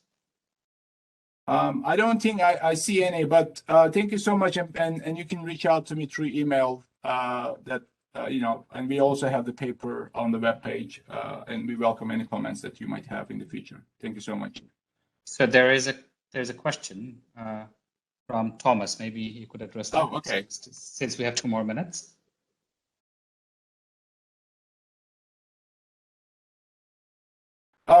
So I think there is. I mean, we don't have. We looked at this data. We did not write a paper out of it, but we don't see any impact on out migration. The reason that we didn't try to put it as an outcome is because the sample is very limited, and the out migration, like the return, is so limited that it's just the levels are so low that identifying an effect will be by default will be impossible. So, but I don't think, and I do believe that there's another study from Lebanon that shows even the intention to migrate does not change based on receiving assistance, because refugees are aware of the fact that these assistance structures are 1 year and they're temporary, and they do not help them to settle in the host country. So they're very aware of that fact, I think. Perfect. Let's end here. Thank you very much. Of social very quickly. Suggestion. No, we do not have the outcomes, unfortunately. We do not observe the outcomes based on social cohesion. So Onur, thank you. So we need to move on to the last presentation. Thank you very much for taking the time to present the results. And we will share authors' contact information in case you have further questions. You can reach out to the authors. Thank you. So on this note, let me move on to the last presentation, last paper, which is Keeping Refugee Children in School and Out of Work, Evidence from the World's Largest Humanitarian Cash Transfer Program. This paper investigates whether unconditional cash transfers can keep refugee children in school and out of work. The paper is authored by Aysun Aygun, Murat Kirdar, Murat Koyonsu, and Quentin Stoffler. On behalf of the team, Murat Kirdar will present the paper. Murat, over to you, please. Can you see the slides? Yes, I can. Okay. First of all, I would like to thank the organizers for the invitation. This is joint work with Aysun Aygun from Istanbul Technical University, Murat Koyuncu from Boğaziçi, and Quentin Stoffler, who was at Istanbul Technical. Now he's at Mohammed V at Morocco. So in this paper, we are looking at the effect of the SSN program in Turkey on refugee children's school and work outcomes. As reported, there are almost 80 million forcibly displaced individuals globally, and about 40% of these people are children. And Turkey hosts the largest refugee population in the world, including 3.7 million Syrians, and about half of these refugees are children, and most of them do not live in camps. Like according to the recent numbers, less than 2% live in camps. And we are focusing on the effect of cash transfers on children's outcomes, their work and schooling outcomes. And in terms of schooling, refugees in Turkey have easy and free access to public schooling or any kind of schooling. Before 2014, there were special schools targeting refugee children, and since 2014, they are allowed to enter into the public schooling system. But still, their enrollment rates are not that great. In the 2017-18 schooling year, their 5 to 17-year-old children's enrollment rate was about 60%. And child labor is another problem in this context. In a recent work, we find that about 48% of 15 to 17-year-old boys are employed. And there have been several studies looking at the effect of cash transfers on children's outcomes, but why should we expect a difference in the effects for refugee children? Obviously, forced displacement causes a major disruption in the lives of refugee children. First of all, their families incur material losses and they are more likely to live in poverty. The children go over psychological trauma and they have difficulties in adapting to the new education system and potentially facing a language barrier. And as I told you, they are more likely to drop out of school and take up employment at young ages. Actually, schooling could have higher returns for refugee children because they learn a new language, they learn the customs of a new country. So it's really an empirical question whether these kind of cash transfers would affect refugee children differently from native children. And yet we know quite little about the effects of UCTs on refugee children, especially those living outside of camps like that in Turkey. The cash transfer, actually, Berk Özdağ gave you a lot of information about it already, so I'm going to move fast on these things. It's been implemented since the end of 2016, and 1.8 million refugees were taking it by February 2021. And the transfers are modest to generous. For a family of, for an average family with 6 members, we calculate that the total cash transfer is equal to 55% of the average monthly labor earnings of Syrian men in Turkey and 36% of their average monthly consumption.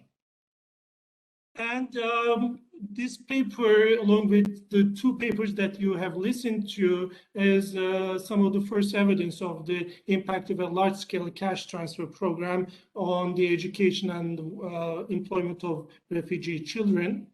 And we investigate the mechanisms underlying our findings in this paper.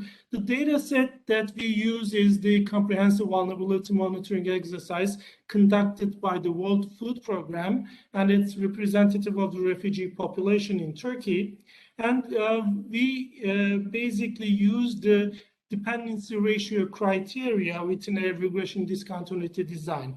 As Azad told you, if the dependency ratio is about 1.5 parents, the households are eligible for this benefit, and we use this. And we show that just passing this cutoff makes a very high jump in the probability of receiving the transfers. And we use a fuzzy RDD design to calculate the effect of cash transfers. A preview of the findings, we find very strong effects of the cash transfers in terms of reducing child labor and increasing enrollment of children. And the effect is most vulnerable, pronounced among the vulnerable groups. The quantitative effects are quite large. And we find that in terms of the mechanisms, we find that these cash transfers become a significant part of household income. They reduce extreme poverty and lower the chances that households engage in costly coping strategies. One nice thing about this data set is we can disentangle the effects of opportunity cost versus direct cost of schooling in children's school attendance. We find, because from the questions elicited, we find that the transfers have really been effective in reducing the opportunity cost of schooling. Households become more likely to send their children because this addresses the opportunity cost. We also find suggestive evidence that it increases schooling because it addresses the direct cost of schooling. We find that the effect is stronger for older children than younger children, which is consistent with the opportunity cost argument. And we find the effect is most pronounced among poorest households and larger households. A growing literature studies the effects of cash transfers, but few focus on children's schooling and work outcomes for refugee children. Actually, 3 recent papers look at large-scale cash transfers as we do. The previous studies generally look at small-scale effects. 2 are actually the papers that you have just listened to. And one is a paper by Musa and others recently published in the JD. And that paper also focuses on refugee children in the context of Lebanon. Unlike that study, we can go deeper in terms of the explorations of the mechanisms at play and impact heterogeneity because of our data set. The relevant paper that you just listened is the paper by Azad. But compared to that paper, we use a different data set, use different identification methods, and examine different outcomes. We look at children's employment as well as school enrollment. And our findings in terms of school enrollment are a bit different. While they find mixed effects, no effect at the mean, but higher enrollment effects for most vulnerable children, we find a strong effect at the mean.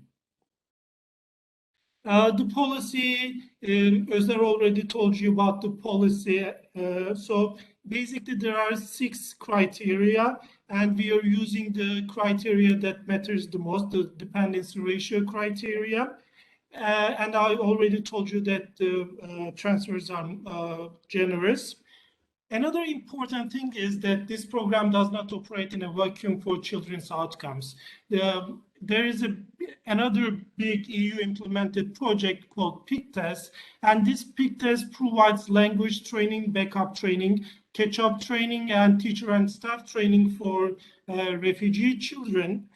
So this policy is also important in the sense that it changes the bite of the SSN program.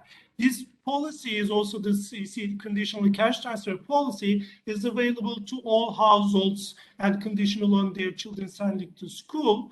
It doesn't make a difference on either side of the dependency ratio cutoff that we use, but obviously it increases the bite of the program. It improves the schooling infrastructure, and it basically allows the cash transfers that ESSM provide us to matter.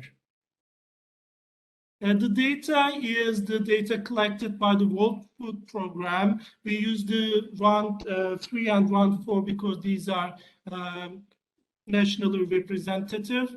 We have a sample of about 2,681 households. It includes Syrian as well as other nationalities, and we have detailed information on schooling. The strategy is RDD. We exploit the 1.5 cutoff. A peculiar feature of our setting is that the running variable is discrete. So the dependency ratio criteria is obviously discrete. So we use the Lee and Card show the conditions for inference in an RDD with a discrete running variable, and we follow that. Essentially, our identification is parametric because of this discrete running variable and the relatively few number of clusters on each side of the dependency ratio cutoff. We need to go ahead with parametric methods. Actually, we show the robustness of our results using non-parametric methods, but they are more volatile given our structure. And we use another recent paper which provide guidance on the selection of polynomial orders. So you might worry about the dependency ratio criteria because you might think that we are just comparing households with 2 parents and 3 children with 2 parents and 2 children because of the 1.5 cutoff. But the good thing for our context is that the household size of Syrians are really large. You see here the number of prime adults and the number of dependents. The bold ones are the ones where the dependency ratio cutoff is above 1.5, and you see a lot of heterogeneity in terms of the number of prime adults and number of dependents. So we're not really comparing 2 parent households with 3 children and 2 children. We're comparing many types of different households. And we, Onur told you about the standard checks of RDD. There are 3 standard checks. The density score needs to be continuous around the cutoff. There should be no jump in the other pretreatment covariates. And when you take artificial cutoff values away from the actual cutoff, there should be no treatment effects. We check and show that these identification conditions hold. So this is basically our identification idea. Here you see the 1.5 dependency ratio cutoff, and you see that at the cutoff there is a strong jump in the fraction of people receiving the transfers. Here in the second one we zoom in around the cutoff more.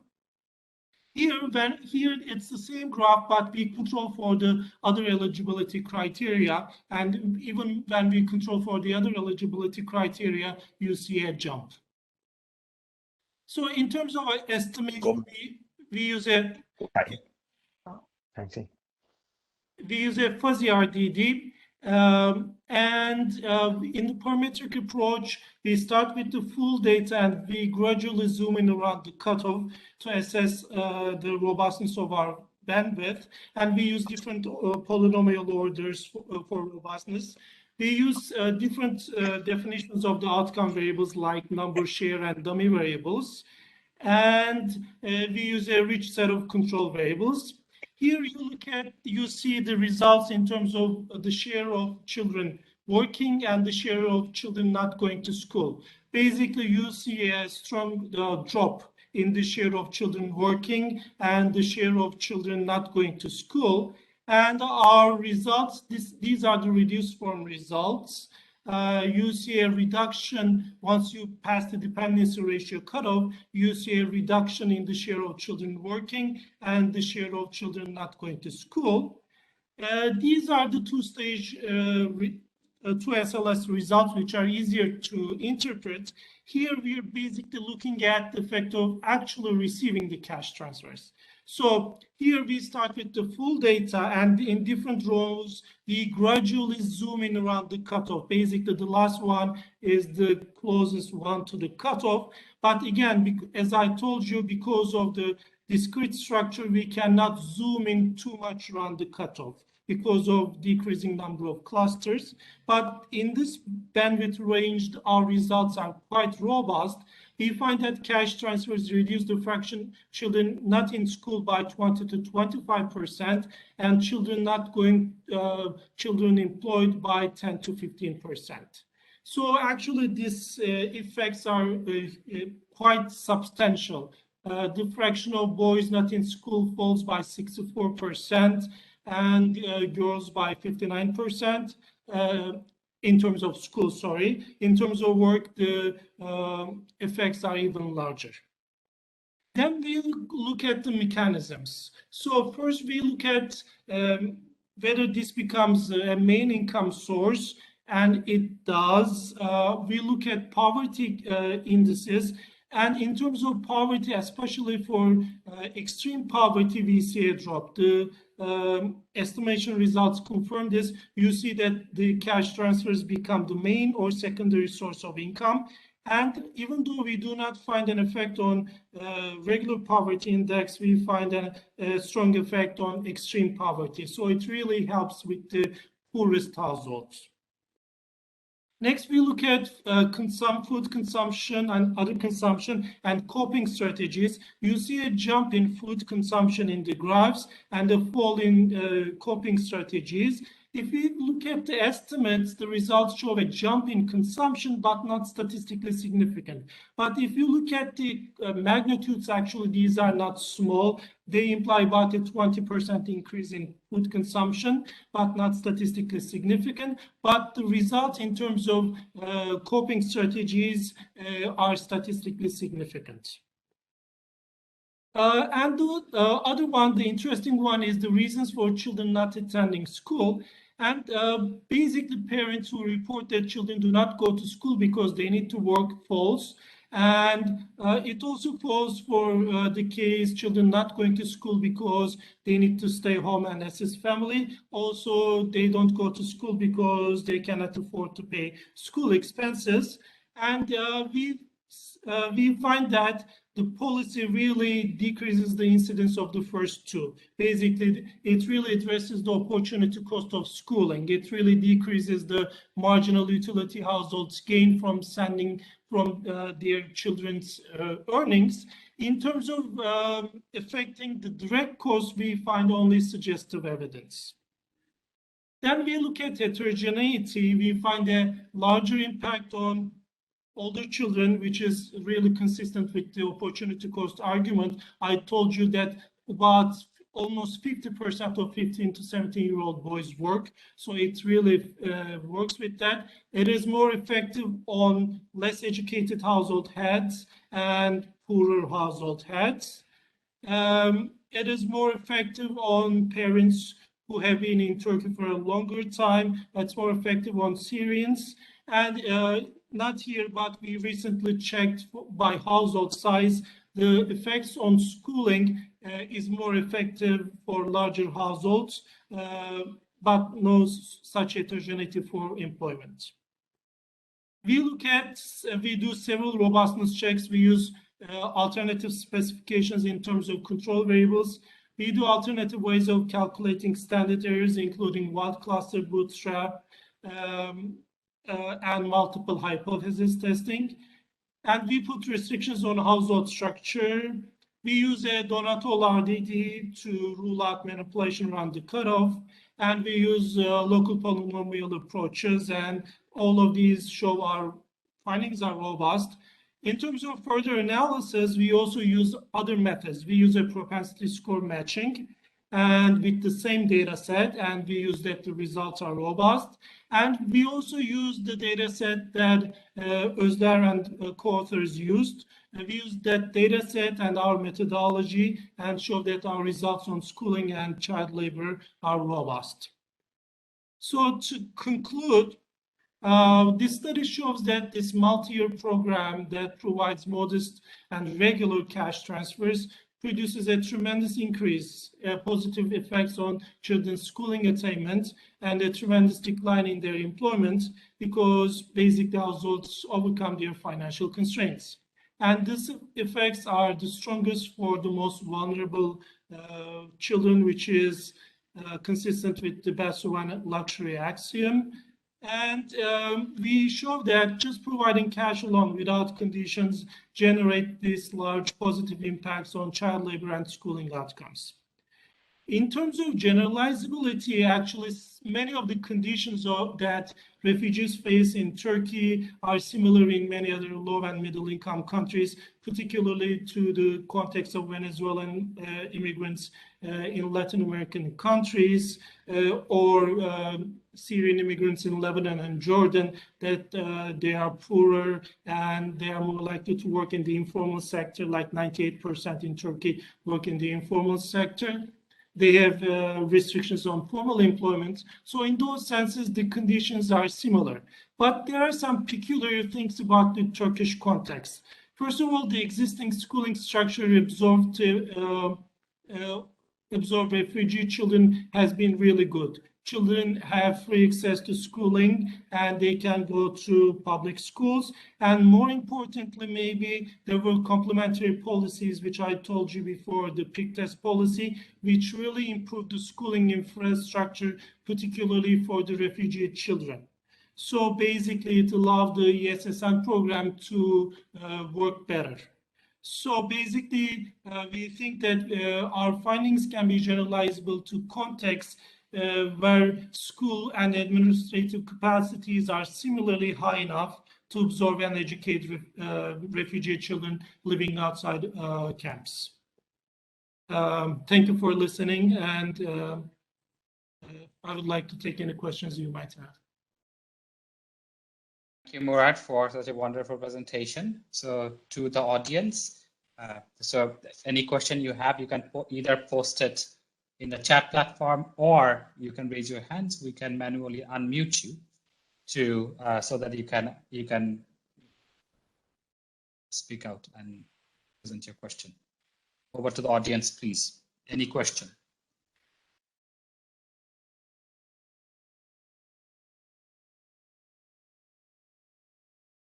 And also to Agnes, in case of any questions in the YouTube platform, if you could quickly check and let us know.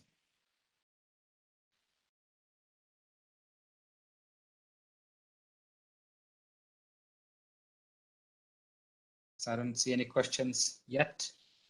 Is there any hands? Let's give it probably 30, 40 seconds.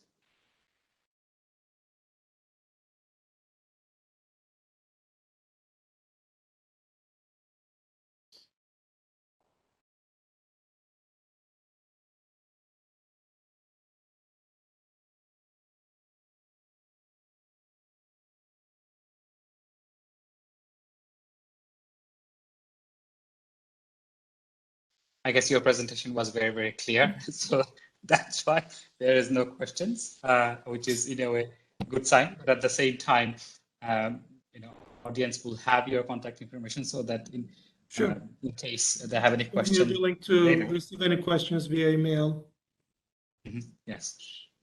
So Alma requested to know about the frequency of the cash transfer. Do you have any information on that? Oh, they are monthly levels. Yeah. Okay.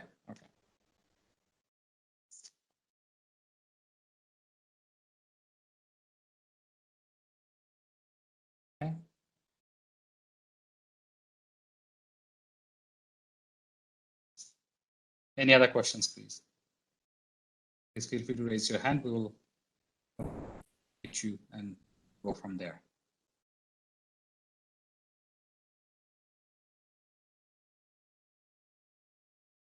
Okay, so I guess we can move on. In case of any questions, audience will have your contact information, so they'll reach out to you. Thank you again so much, Mark, for such a wonderful presentation. And on this note, let me close this session and also mention that our session, we can take a 15 minutes break before we start the next session, and we are looking forward to see you all in that session.